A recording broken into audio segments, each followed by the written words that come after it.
So I'm gonna attempt to explain how to do some programming in C++. Now, again with some assumptions, much like in the first video where I explained Python, or at least the basics of it, you don't have any experience in programming, or you have very little. If you've watched my video on Python programming, you'll see some similar concepts come up again, so that'd be helpful to watch. And you have no IDE, no compiler on your computer. So with that, we're going to talk about how to get your IDE and the actual compiler. So first thing is you'll need your IDE. So there's two that I recommend. I'm pretty sure I've given this similar recommendations with Python. First of all, there's Visual Studios. If you are on Windows, I kind of recommend it. It does not come like prepackaged with C++. When you download it through Microsoft's website, you'll get a installer, and you'll need to make sure that you have, I think it's like desktop development in C++ or something like that. I'll show what it looks like when you get the installer. The Community Edition's free. Professional Enterprise are different. And I'm going to be using the 2022 version, so I won't have any of the cool, neat features that's in Enterprise, since due to my school, they haven't helped me covered for the Enterprise editions yet. So you'll see probably the same that I see. And if you're probably using an older version, like Visual Studios 2019, it'll just look the same. It's just a slight visual language difference. Another one I recommend is C-Line. If you don't like Visual Studios, there's C-Line. Again, from what I understand, there should be a free version, I believe, or there might be a 30-day free trial. I forgot exactly how it goes. Or actually, I don't think there's a community edition, so if you want to pay for this or just have 30 days free, then you are welcome to use it. Online compiling, you do have, as usual, Repel. But I honestly prefer and recommend that you use working on your desktop or your computer rather than using online compilers. You do have REPL. And there's other online compilers. If you look up, C++, like online, program C++ online.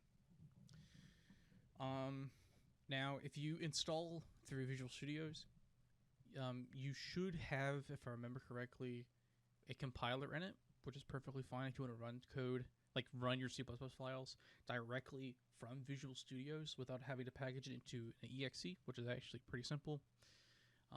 But if you have like a regular C++ file and you want to run it, you're going to need a compiler. Fortunately, you have people under the GNU project create what's called the GNU compiler compilation, which is on Windows, is what's called the MinGW, or the Minimalist GNU for Windows compiler. Basically, here is this installation how-to. You can go here to MinGW, takes you to SourceForge, download it, and it's just a simple, installer. If you did the Python thing, it should look very similar to an extent. But other than that, you should be good to go. So we're going to open this up again. Again, I'm using Visual Studios 2022. Community Edition, it might look different than yours if you're having an older version, such as VS 2019, VS 2017. But it should look the same to a general extent. It's just mostly a visual language difference. We're going to create a new project, and we're going to do an empty project in C++. You need to make sure it's C++. It's an empty project. We're going to hit next. We're going to give it a name. We're going to call it, I don't know. We'll actually just leave it like this.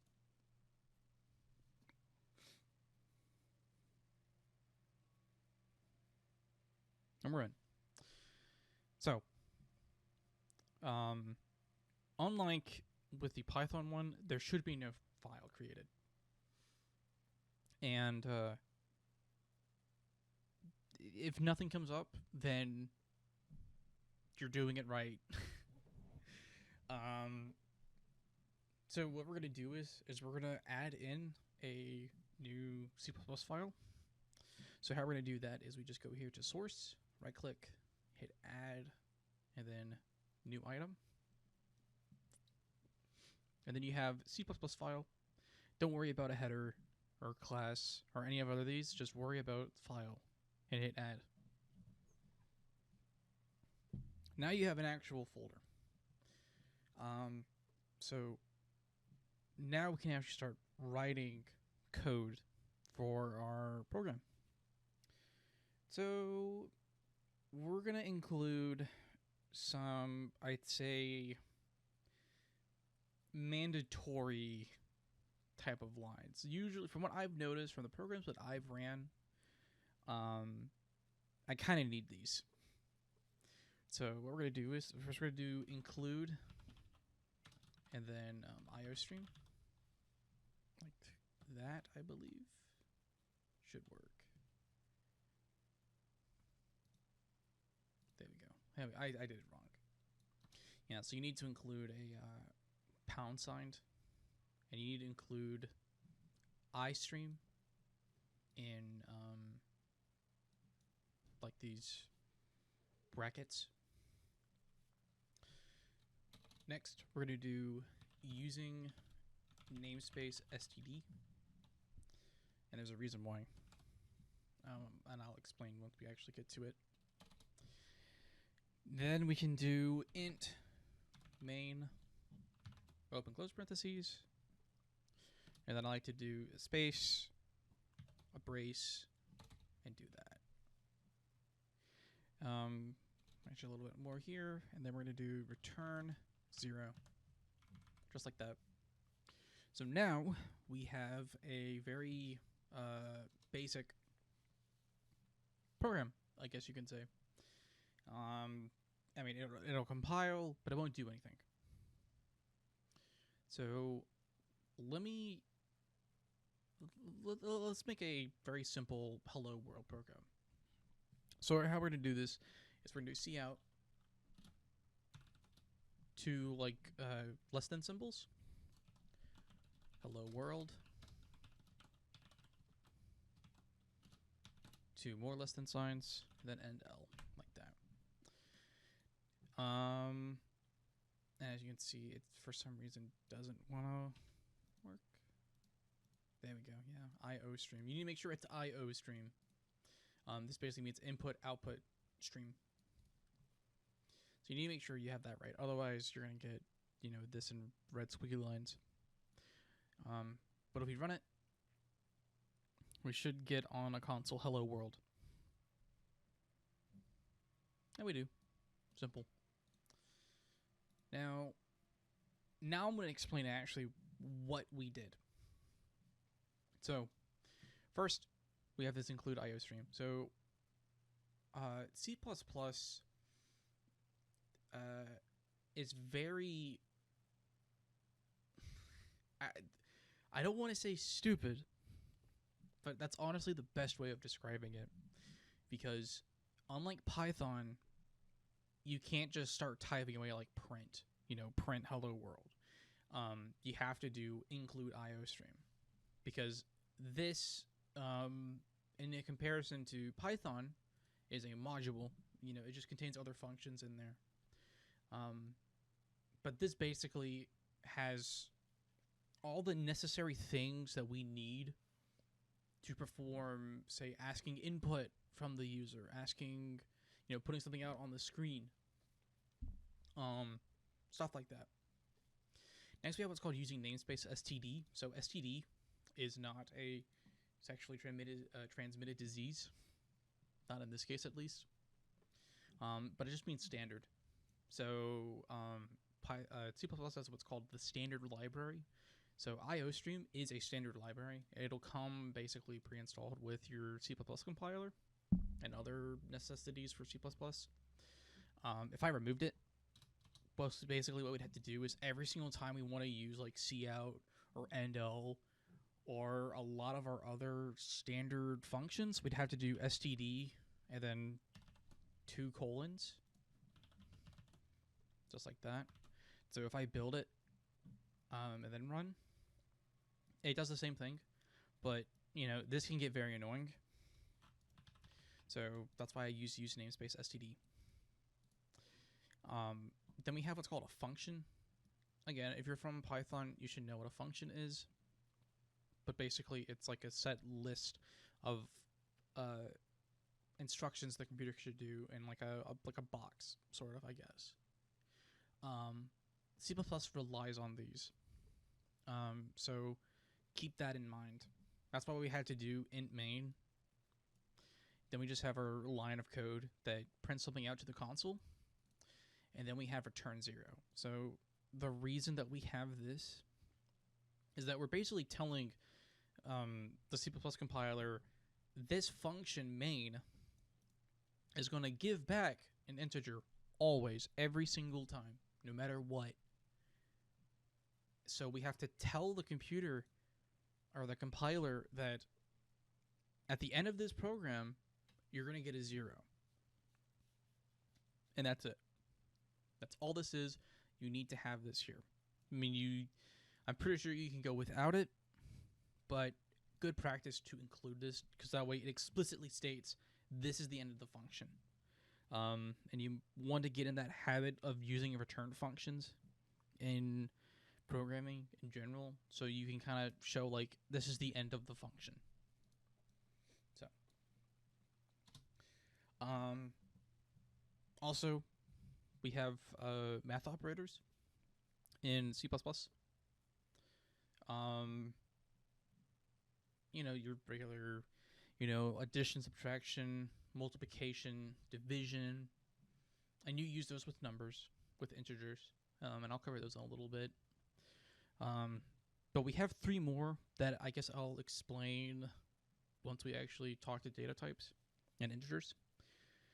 So we should actually get to that right now. So C++ has a considerable amount of data types in C++. So we'll cover those now.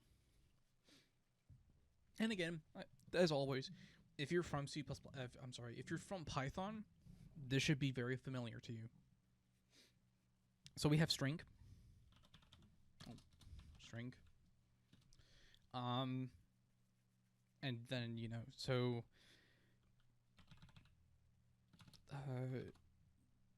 basically holds letters, numbers, exclamation points, periods, all those, you know, all that.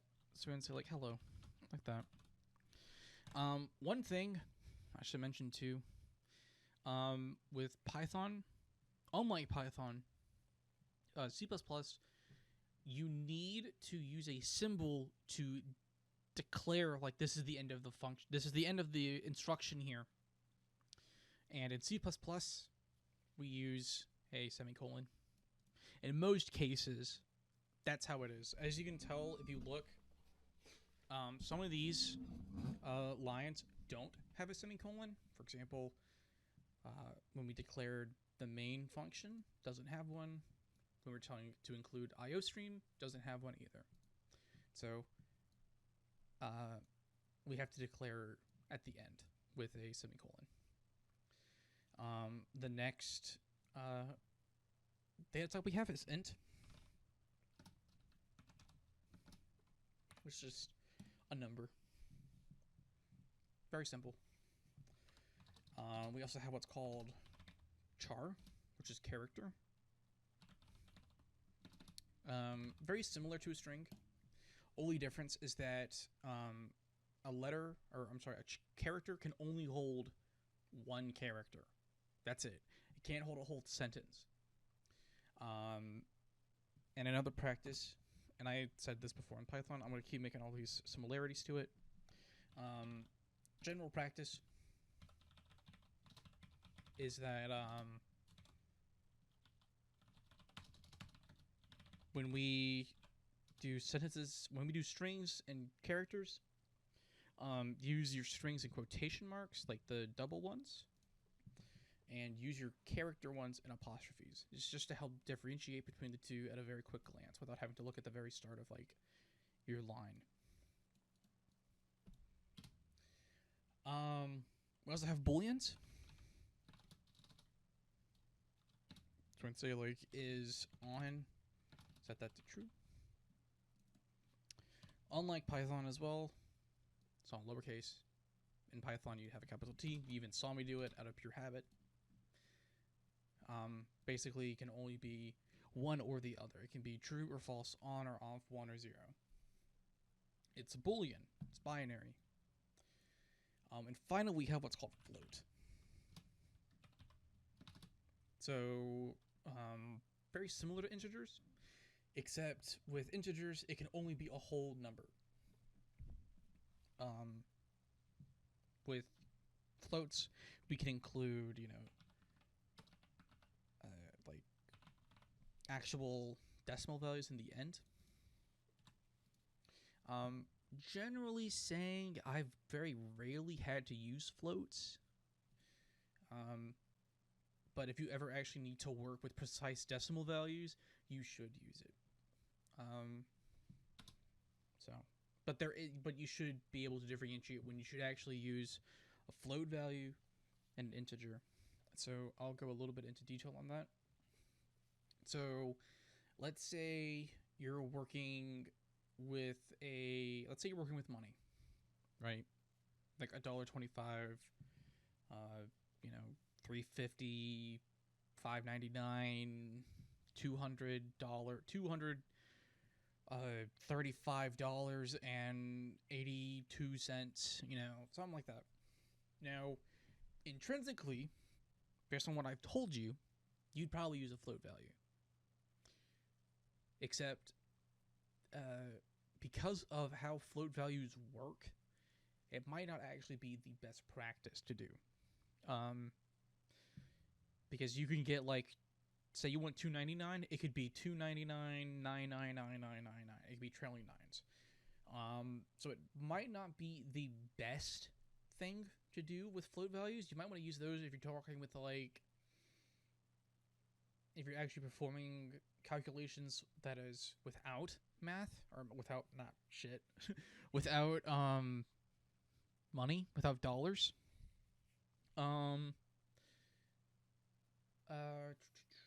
So I remember when I was first starting computer science, we had to create a program where it's like a soda machine, and it had to count the change and whatnot. And our professor stated, for the very purpose that I just explained, that you should not be using floats. You should start actually instead hold it as an integer. So he would say int. Say int change, we can have it be 100. And this is basically saying we have $1. And you can just format in a way to have it say instead of this, it could be 1.00, like that. And I should say this too as well. So comments in C++ is very simple. 2 forward slashes for one line, and then / asterisk, and C++, VS automatically made another one for me, but you end it with an asterisk /. So you can do here and do hey.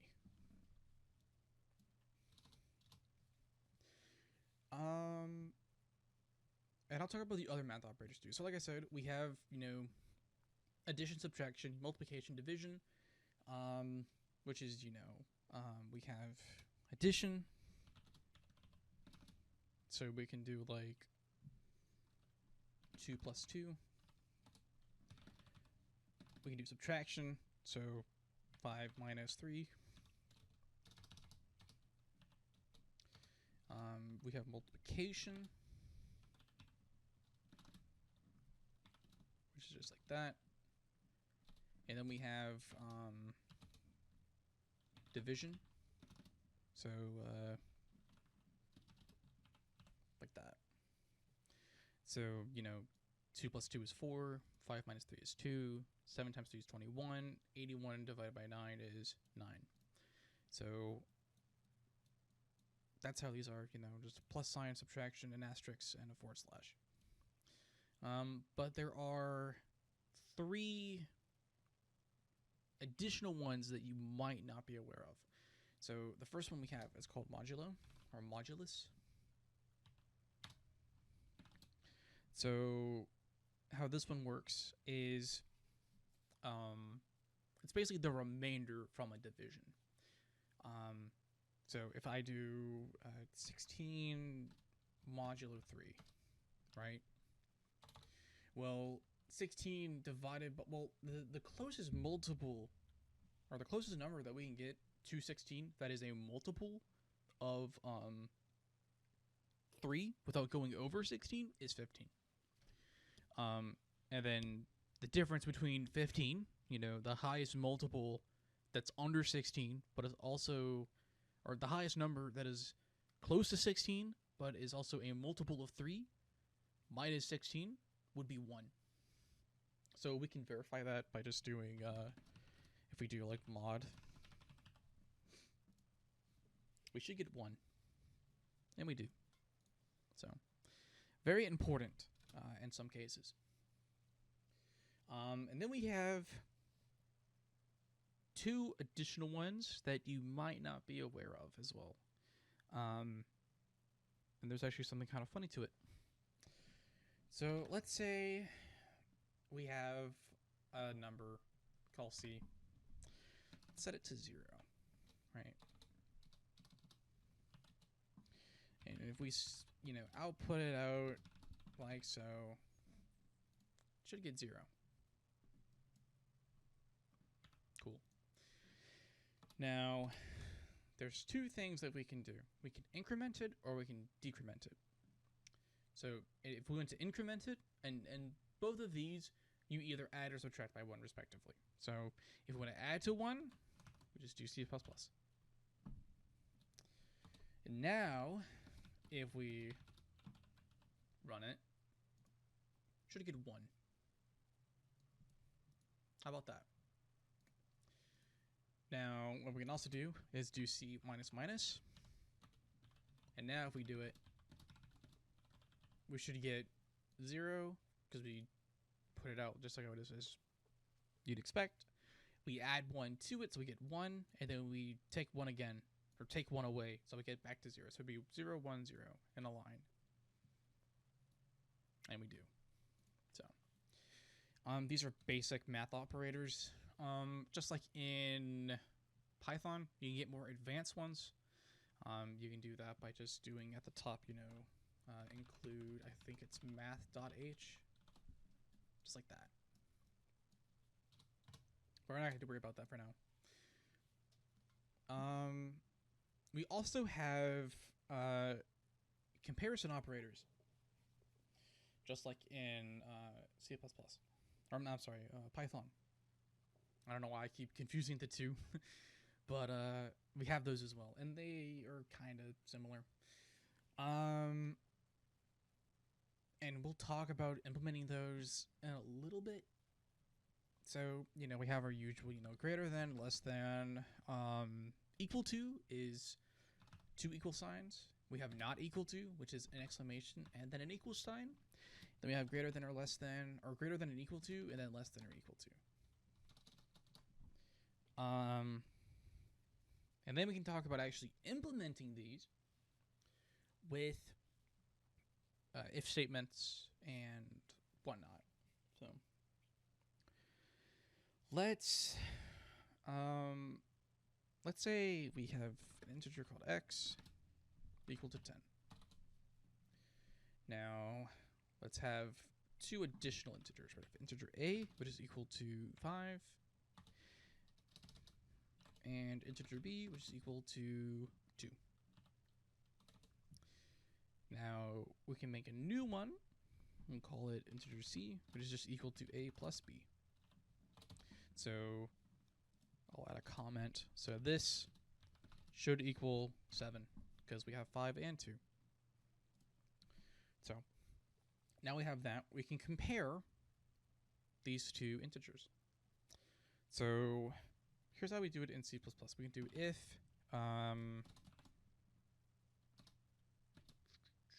x is greater, if x is less than c. Wait, doing this kind of wrong. I'm very familiar with Python because I've been writing in that. If x is less than c, we can say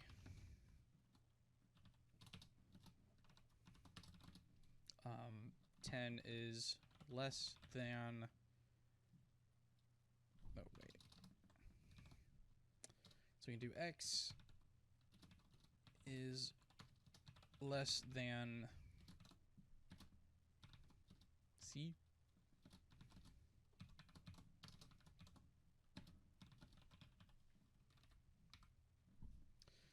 We can also do else if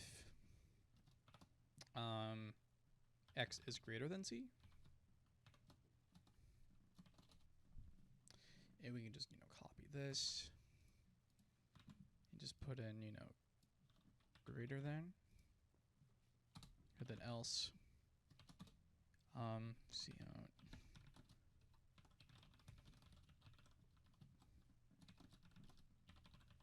Just like that. So basically what we've done is have the computer go through these first couple instructions, put these in memory. So you're like, okay, we have an integer that's equal to 10. We have two more. One is 5, one is 2. Then a final one, which is just the last two we just declared put together. Then the computer is going to make some comparisons. It's going to say, okay, well, let's look at x. Look at what the value of x is. Look at the value of c. Is x less than c? If it is, then we're going to go into this and then continue on. If that's not the case, then let's check if x is greater than c. And if that's the case, we're going to do this and then continue onwards. And if none of these work, if neither of these work, we're going to do this one. Now, fortunately, you've done your elementary math. You should understand that 10 is greater than 7. So this else if should activate, and we should get 10 is greater than c. If we run it, 10 is greater than 7. Cool. Now we have that. We can talk about arrays and vectors. Now, one of these, if you're from Python, should be very familiar with you, arrays. The other one, which is vectors, should be different, but not quite. And I'll explain why. So, an explanation. An array just holds multiple items at once, but it has to be the same type. So, imagine it like having a set of boxes in a row, where you have one after another, and it's they all hold, let's say, a stuffed animal. Maybe the first one has a dog, the second one has a cat, the third one has a bear, the fourth one a sloth, the fifth one, maybe a bee, so on and so forth. They're all the same thing. They're all stuffed animals. They're all plushes. So that's what an array is. It's just a set of things in a row that are all the same. Now, they are set length. So what that means is let's say in C++, let's make an integer array. So, let's have it to be a set length of 5. So there's 5 elements. So what we can do is, we can do array 0, and in C++, they start at the number 0 and then continue onwards. So the last element in our array should be number 4, not 5. So we set that to be 2. Always forget the semicolon. Never forget your semicolons. So you do 3. Did it again. Frick. We'll go to number 3, which should be our 4th one, which should be, let's say, 15. Now, if I do this,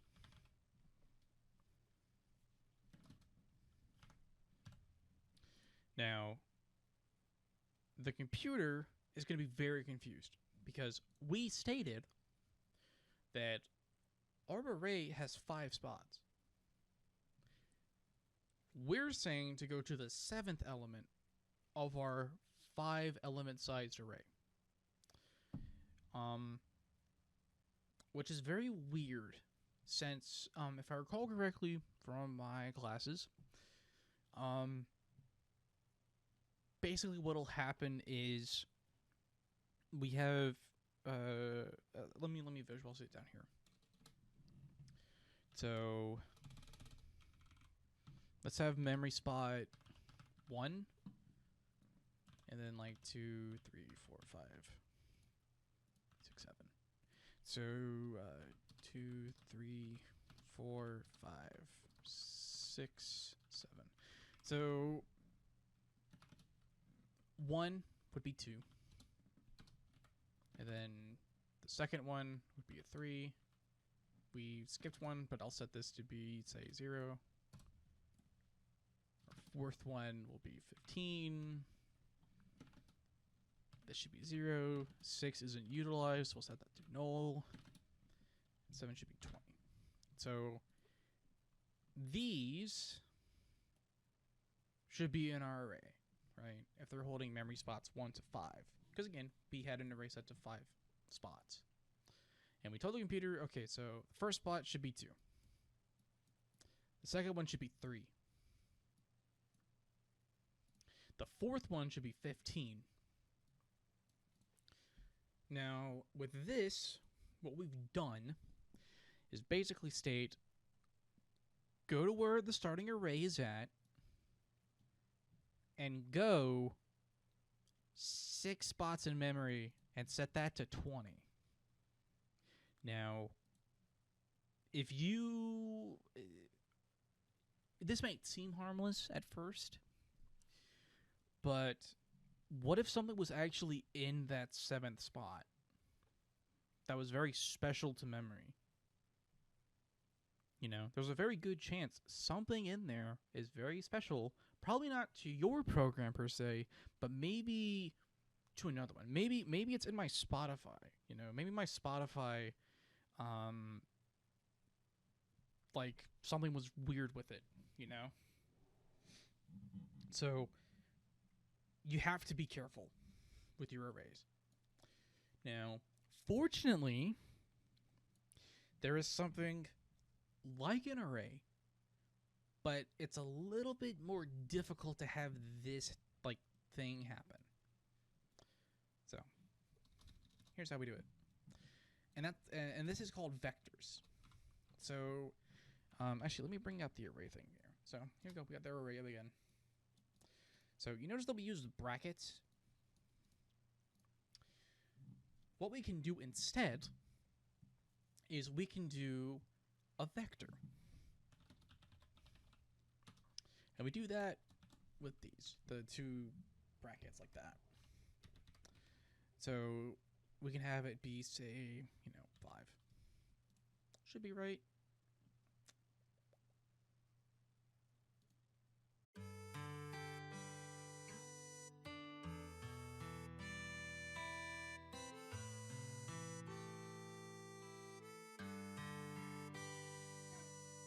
But with vectors, again, I've made... God, it's been a while since I've done with vectors. And it's been like literally like 2 years. But yeah, so we need to do, I think up here, we need to do include vector. Like that. Now that should go away. Cool. So, we now have a vector. Now, the cool thing is, we don't need to describe how big our vector is, which is smooth sailing so far. Adding in elements to your vector can be a little bit weird. So, the general method that I recommend is doing what's called pushback. So here's how we do that. So we do vector dot pushback, and then we put in a value. So let's put in 10. We do vector dot pushback 15. Vector dot pushback 3. Now, basically what we're doing is, and we're adding integers, but we're putting them, so like we have one, so like 10 would be our first one, right? You'd think that. But then we add 15. So what happens is that 10 becomes the second part, the second element, and 15 becomes the first one. And then when we add 3, then the 15 becomes the second one, and then the 10 becomes the third one. My professor in my freshman class, he gave like a metaphor for this. So my professor, he used to work in the Navy. You know, he was in like one of those, you know, battleships. The like what's those, like a freight carrier, not a freight carrier, like ones with like the flight deck, you know, where the planes can take off and whatnot. And in the cafeteria, in the kitchen, they had a machine for the dishes because it would save space, and it would hold them, or like all the dirty ones or whatever. So how it worked is you have, it's like you had a thing at the top, and you had where you put your plate in. So you put your plate in, and you push your plate down, and it'd get pushed down. And then someone else would put theirs on top and push that one down. So now you might have your plate at first, the very first one, you know? If someone took a plate out, they'd grab yours first. But then when someone put theirs in, well, yours got behind, and now theirs is the first one. So that's basically what's happening here. Now, there is another way, what's called insert. Let's see if I can remember this correctly. So, let's see. Yeah. So we can say the second one becomes 8. Like that. Should be correct. Or actually, it should be like 15? No? Let's see. What am I doing wrong?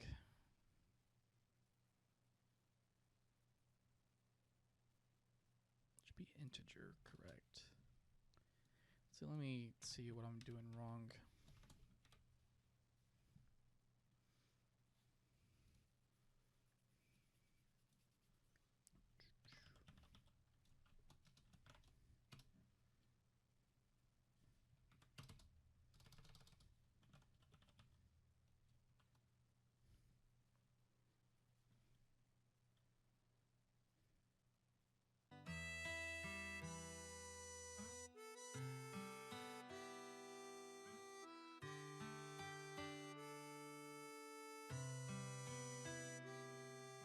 Basically, with this one, what we're doing is, we're at the beginning of it, we're setting the value to 8. So, basically, very similar in vein, I guess, to pushback at the moment. And then we can remove. So in much the same way that we have push in, we have pop back. So if I did vector dot pop back, we've removed. Did I not do that right? Pop back. Yeah, there we go. So basically what we're doing, it's similar in vein to pushback, but in a very weird way. We're actually removing the last one. It's kind of weird. But yeah. Good thing is though, is again, we don't have to declare a set size, which is perfectly good. But more often than not, you know how big an array needs to be. You know how many things you need, so you should probably go with an array. And there is a concept that is similar in vein to vectors, but that's way out of scope for this, and we're not going to worry about it. Next up, we have what is called functions. You know, functions are very simple. If you're coming from Python, you should know what they are. Matter of fact, we're already in a function because we're in the main function. So, pretty cool. Here's how we can do it.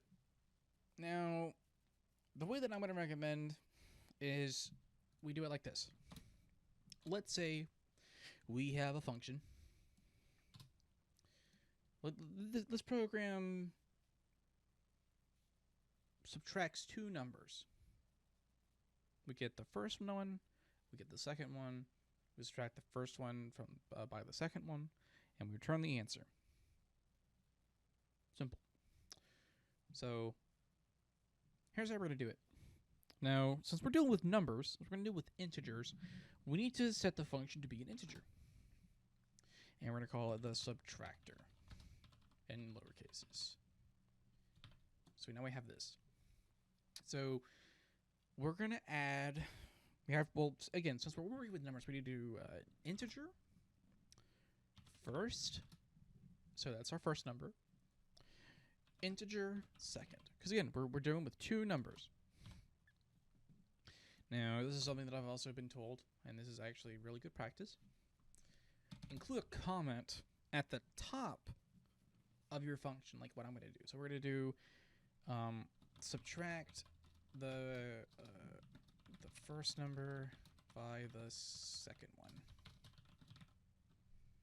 Just like that. Now, C++, we're getting this weird green squiggly line because it says function definition for subtractor not found. And that's because we haven't really defined what's supposed to happen. See, so like with int main, where it's just currently going to return nothing. It's going to return 0. So what we can do is we go to the bottom of main, and then we can do just the same thing again, and I'll just copy it. Just like that. And now we have our new function. And now it's not complaining anymore. So what we're going to do is, say int result equals first minus second, return result. So basically we're creating a new integer that's equal to the first number, or it's the first number minus the second one, and then we're going to give back that number that we just made. So now what we can do is we can do int x equals, say, 10, and y equals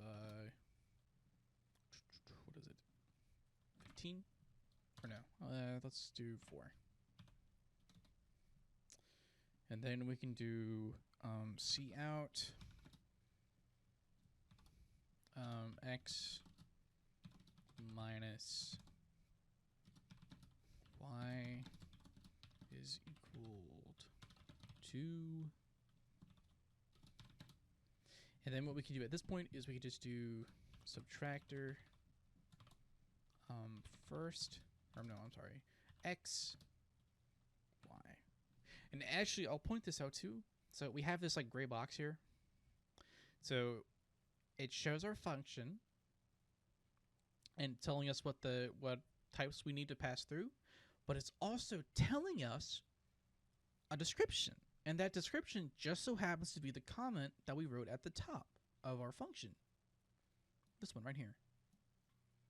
So very good to have if you have several functions in your code and you don't quite know what to do. You might be confused about what this function does. So very good to have your comments here. So we have it like this. So let's explain what's happening. So we're not going to talk about the stuff at the top, and actually we don't need this vector thing anymore. We have namespace standard. You know, we are telling C++, hey, there's a function called Subtractor. It's going to be passed in two values, and there will be two integers. They're called first and second. Now we're not going to define it yet, but hold on to it. It's important. Then we have int x equal to 10 and y equals to 4, and then we're going to say we're going to output to the console x minus y, or 10 minus 4 is equal to, and then we're going to call our function. So we're like, hey, C++, remember when we said to hold on to the subtractor? Well, now this is where it comes in, because we now actually include a definition of this subtractor function. Very cool, huh? And what you're going to do is you're going to jump into that function, and you're going to look, and you're going to say, okay, int result will be whatever our first one is, which would be x, minus the second one, which would be y. And then you're going to return that back into here at the top. So, and then, end line and return 0. So if you've done your math right, it should say 10 minus 4 is equal to 6.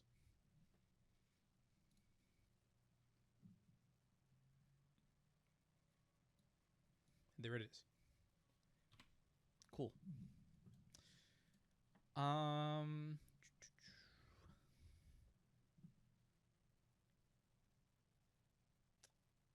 Let me think. I should include this actually with the arrays too. So, let's talk about for loops. And actually, we're going to remove that, and we're going to move these. So, for loops, similar in vein to Python. But there's a little bit of a way that I like to do it. So let's have an array. And it's going to have 6 characters in it. So character array is equal to, oh wait, nope, 6. And then we can do array 0.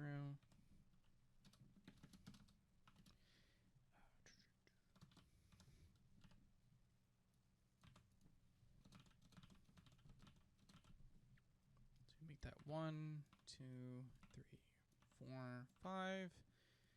E L L O exclamation. Now what we can do is let's try to incorporate our for loops and an if statement in this. So here's how we do a for loop. So for, and then we have to declare a number first. So let's do int x equals 0. And what we want, actually, I should have said this earlier as well. We want to output all of the elements in an array to the console. And we can use a for loop to easily do this. So, we're going to start with our for loop. We're going to say, okay, there's a new integer called x equal to 0. While x is less than array, or I'm sorry, I think it's length, no. Like that, I believe? No. Oh, no, I remember. Size of array plus x. Yeah. So, again, I'm very familiar from writing in C and Python. So I did array dot length. In Python and C++, we do size of, and then in parentheses, the array. So this should just return 6. Now we have that done. We can do the main thing. So we can do cout. Actually, let's do our if statement now. So if x is equal to size of array -1, then cout array x and l, else then just do cout array x. Cool. So basically what it is we're going to go through, check each one. Now this should be 6. So it's going to check if x is less than 6. So if x equals 6, it's just going to skip the for loop. It's done. So that's why we have, array -1, size of array -1, since it's equal to 5, which should be this one. Should be our last one. Basically what we're doing is we're doing NL, and I should explain that earlier as well. Basically, it's remove everything from memory with like cout and add a new line break. So just a new space and the console line. So if it's equal to 5, then do this. Otherwise, just output the regular value of whatever's at that spot in the array. So what we should get as an output, right? So we should do right down here, expected output should be just hello, just like that. If we run it now, there we go. And just to show what endl does, right? If I remove it, just like that, and then run it, it's just, one line's missing. So the final topic. I remember from my programming classes, this was a historically difficult concept to understand.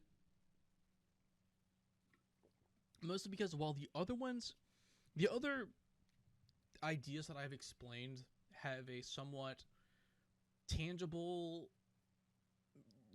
like kind of metaphor or simile to the real life, this one doesn't. So these are called pointers and references. So let's talk about pointers first. So a pointer, and its basic definition, it looks at another value in memory, and whatever's held there is equal to it. So let's say we have an integer x equal to 10, and then we can do integer pointer x.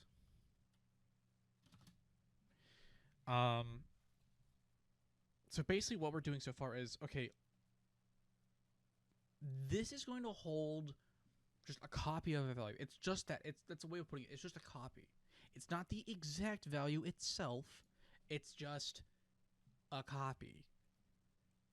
Now, this is where references come in. So, references hold the memory address of a value, of a variable. So, I'm going to do for now, I'm just going to put that out. So, let's do C out, and then for references, it's an ampersand, which is that like kind of weird symbol. Looks like an A. X. So if we run it, we get this. So it's held at memory 000000 C5DC 6FF894, and this always changes, always, because with how computers work, everything kind of just goes in and out of memory and processes.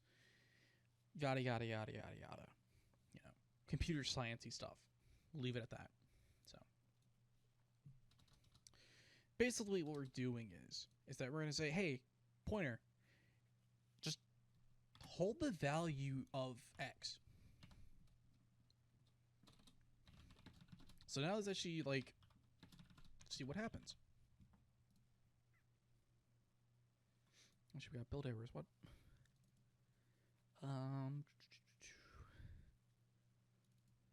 No acceptable conversion.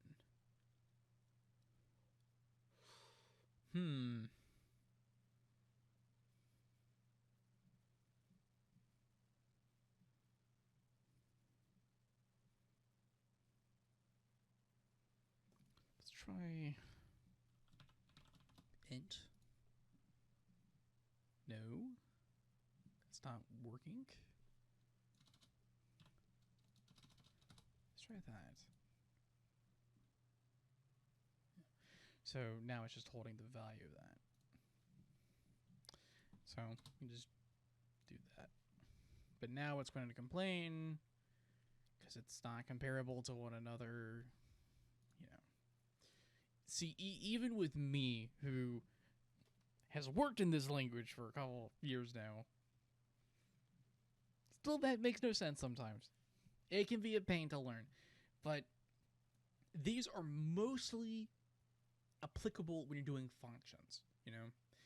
So remember, I said that pointers just hold a just whatever it just looks at a value. It looks at a variable and says, okay, whatever that's equal to, I'm equal to an extent. And it holds on to it. So it's really helpful with functions if you don't plan on actually changing a value, right? So earlier when I was doing that subtraction function, well, we're not going to really change the values of the integers that we pass in. You know, we're not going to change the first and second integer variables. So we could have declared those as pointers. And we say, hey, look at that value and set yourself to that,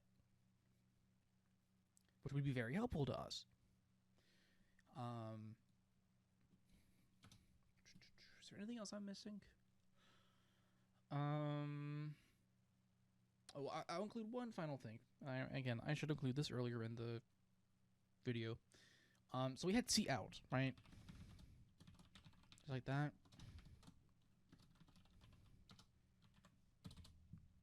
Well, what if we want user input? So we just do C in. But you notice here, they're different. And we actually need to include a string value. Just like that. So now we can do input. So now if we run it, we can do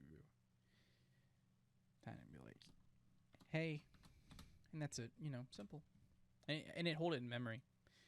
And, you know, we can, you know, do that out and then just do, you know,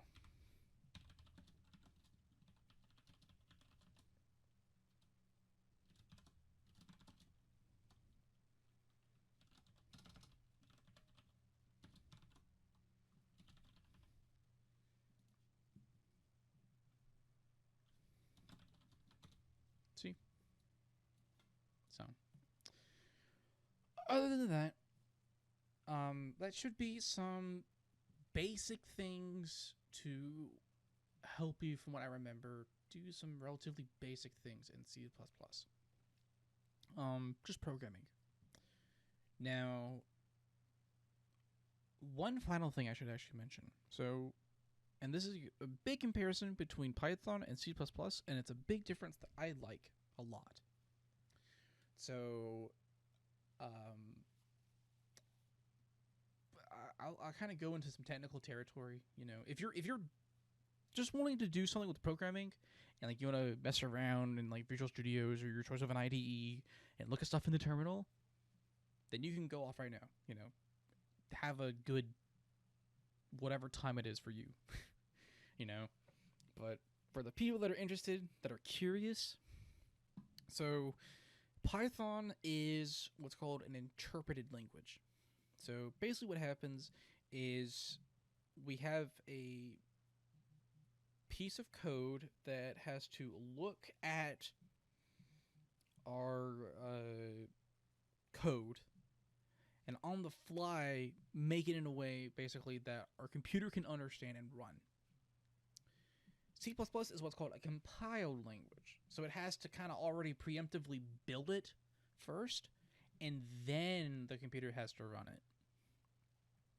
Now, there's some pros and cons to it, and there's a whole big hullabaloo about it.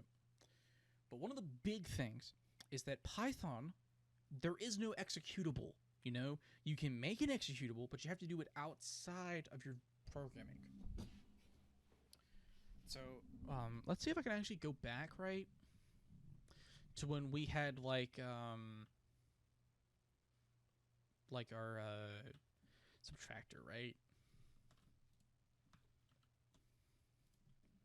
Just like this. So what we can do is, let's say we want to build this to an actual program. And actually, I'll remove this at the top. So what we can do is we can set this to release at the top. It takes a little bit. Then we build it. And we build by doing Control B, or I think we go up to I'm trying to remember where it's at under these menus, because no one right here under build. I'm stupid, but you have like build solution, which is like Control Shift B, but Control B just works fine. And we can tell at the bottom down here in like the output, build 1 succeeded. So if we want to like say give this out to a friend, right? And I should say this too. So when we did this, it made an actual exe. It's an executable file that will run on a Windows machine. If we want to do the same thing with Python, we'd have to give our friend the Python file, and they'd have to have Python installed on their PC, and they have all the modules necessary for it. So we'd have to tell them, like, hey, you need to have like this, this, this, and this, right? What we can do instead is just with C++, it's here's an executable. So here's what we do. We go to project 2, or our name should be different from yours if you renamed it something else, or it's named something else. Go to open folder. This opens up. Move up one. I think actually it's in here, in here. Yeah.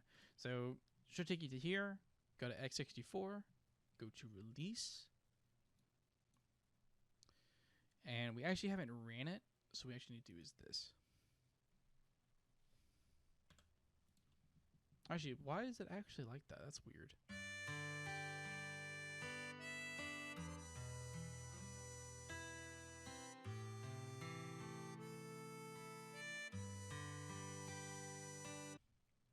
Project. Open folder in File Explorer. You move up one. Go to x64. Go to release. And there you go. Now, it's actually, what happened is that it's so quick, because we didn't include a thing where we wait for input or whatever, that it just ran. So what we can do is instead just, open command prompt. Go into it. And then what we can do, right, is just do project 2. Same thing. Only difference is that it's so fast, right, that we don't have time to actually see the command prompt pop up, because we didn't have a thing where it's like press any key to close this window, because Visual Studios is nice enough and it's a nice gentleman. It will take you out for a fine, dinner, you know. If the end user tries to random run with it, it's like going out with someone. They say you can only get something from the dollar menu at McDonald's. It's just there and gone. So there's a way to doing it. You know, you could have like, you know, C input. Include like a thing that waits for the user to type something in, so they have enough time to look. But there is a thing that Windows can do where it's like pause, which is in another like include thing, but we're not going to cover that. But so if you're curious about wanting to give it out to people, you know, there you go. That's how you do it. Other than that, that's the actual end to this. Oh, and actually, let me point this out too. Look how small this is. Only 13 kilobytes. Super, super, super tiny. Very, very tiny. I remember a friend of mine, he needed something built in Python. I bet he's watching this video too. That basically converted, it got the audio out from like a video. And when I gave him the executable in Python, it was 45 megabytes. Now, it wasn't big because the program itself was big. It was actually very, very tiny. It was because the command line I used installed not only the project itself and the module it needed, but it installed on that executable all of the modules that I ever had on my PC. All of them. And, you know, 99% of them he didn't need. He only needed like one or two. So, and it's very difficult to like kind of set it up in a way where you can only get like one executable. So, but anyway, this is the actual end. Hopefully you learned something. Hopefully you can actually implement this in your, you know, with something in your life, maybe for like a little fun project. If you manage to sit with me dealing with all this bullshittery of actually making fuck ups and whatnot, thank you. But other than that, you know, thanks for watching. If you have any questions, you can just comment it. You can ask me on Discord, you know, wherever, and I'll do whatever I can to help. Or you can just look up your problems on Google, and hopefully that'll help. But other than that, you have a good one.